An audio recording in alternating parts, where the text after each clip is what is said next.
Hello বন্ধুরা, আজকে আবার একটা ভিডিও নিয়ে হাজির হয়েছি। তো আমি আজকে যেটা করেছি চাকলি বা অনেকে মুরুক্কুও বলে থাকে। এটা বেশিরভাগ ক্ষেত্রে সাউথের দিকে এই স্ন্যাক্সটা বেশি পাওয়া যায়। আমরা এমনিতেও সাধারণত সব জায়গায় পেয়ে থাকি। আর এটা খেতে কিন্তু খুবই টেস্টি হয়, চায়ের সাথে খেতে খুব ভালো লাগে, এমনি শুধুও খেতে।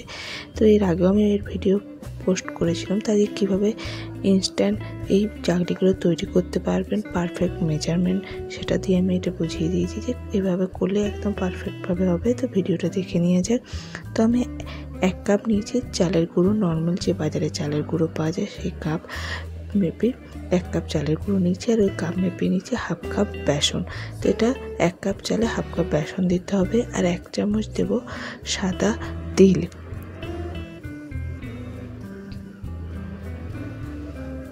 এতে দেবো 1/2 টিস্পুনের মতন হিং দিলে এটা খেতে ভালো লাগে, একটা হিঙ্গের ফ্লেভার আসে। দেবো 1/2 টিস্পুন হলুদের গুঁড়ো, এটা দিতেও পারেন না দিতেও পারেন, কিন্তু দিলে দেখতে ভালো লাগে কালারটা। আর দেবো 1 টিস্পুনের মতো লবণ। আর দেবো 1/2 টিস্পুনের মতো রেড চিলি পাউডার। দেবো 5 চামচ সাদা তেল।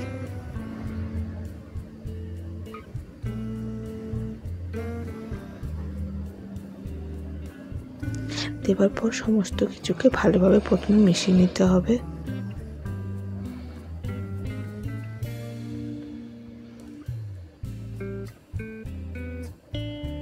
তো দেখতে পাচ্ছেন খুব ভালো মতন মিশিয়ে নিয়েছি।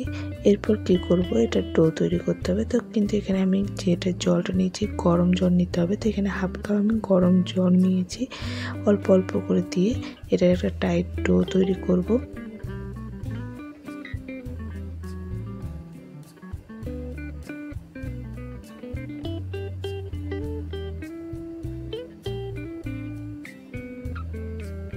দেখতে পাচ্ছেন ডোটা রেডি হয়ে যায়, অনেকটা টাইট তৈরি করে নিয়েছি। এইভাবে টাইট ডো করতে হবে।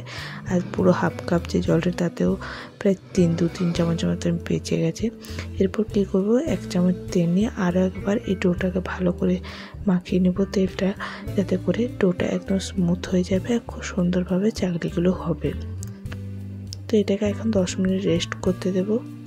এরপর ওটা নর্মালি আমি একটা বাজারের যে পলিথিন আমরা কিনে এনে থাকি, মানে জিনিস আনলে সেরকম পলিথিন নিয়েছি। আপনাদের কাছে বাটার পেপার থাকলে সেটা নিতে পারেন। তো আমার কাছে এটা ছিল, এটাই নিয়েছি।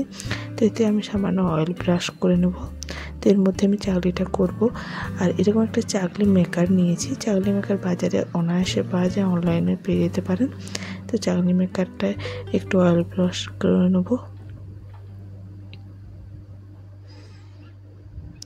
এরপর কী করব, চালের যে ডোটা তৈরি করে সেই ডোটাকে এরপর এইভাবে লম্বা করে এই চাকলি মেকারের মধ্যে আমি দিয়ে দেবো। আর হাতে করে ভালো করে প্রেস করে দেবো, যাতে নিচে পর্যন্ত মানে ডোটা যায়,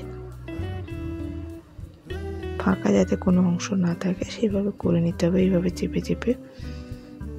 এরপর চাকলি মেকারের উপরের অংশটা আমি লাগিয়ে দেব।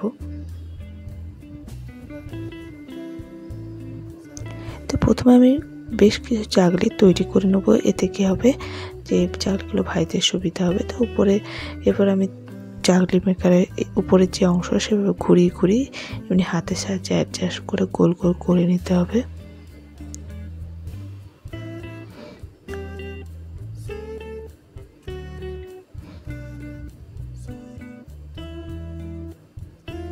আর যদি মধ্যে দেখেন চাকলি তৈরি করে ভেঙে যাচ্ছে, সেটা কি করবেন, একটু হালকা করে আগের যে চাকলির যে লাস্ট অংশের সঙ্গে একটু চেপে দিলে ওটা লেগে যাবে, তো গোল গোল হয়ে যাবে। তো প্রত্যেকটা চাকলি আমি করে নিয়েছি এবং লাস্টের অংশটা একটু ভালো করে চেপে প্রেস করে দেবো, যাতে ভাজার সময় খুলে না যায়। অন্যদিকে গ্যাসের মধ্যে ফ্রাই প্যান চাপিয়ে বেশ কিছুটা তেল দিয়েছি। তেলটা মিডিয়াম টু লো ফ্লেমে গরম করতে হবে। তো গরম হয়ে গেছে, এবার চাকলিগুলো দিয়ে দেবো। আর এই চাকলিগুলোকে একদম মিডিয়াম টু লো ফ্লেমেই ভাজবেন, তবেই খুব কুরকুরে হবে।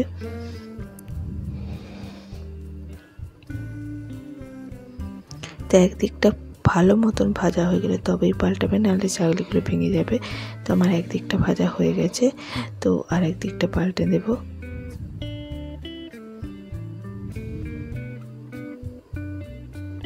তো এরপর দেখতে চাকলিগুলো ভাজা হয়ে গেছে। এরপরে এই চাকলিগুলো তেল থেকে উঠিয়ে নেব, বাদ বাকি চাকলিগুলোকেও আমি এইভাবে ভেজে নেব।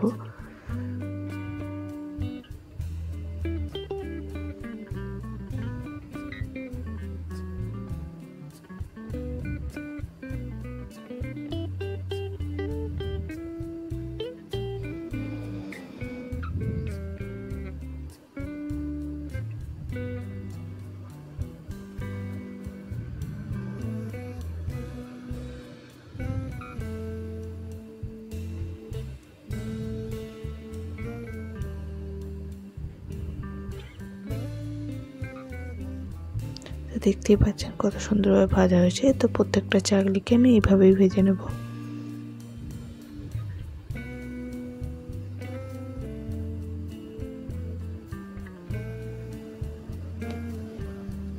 তো এই চাকলিগুলো তৈরি করে আপনারা 1 মাস রাখতে পারেন, এমনি চায়ের সাথে খেতে কিন্তু এটা খুবই ভালো লাগে।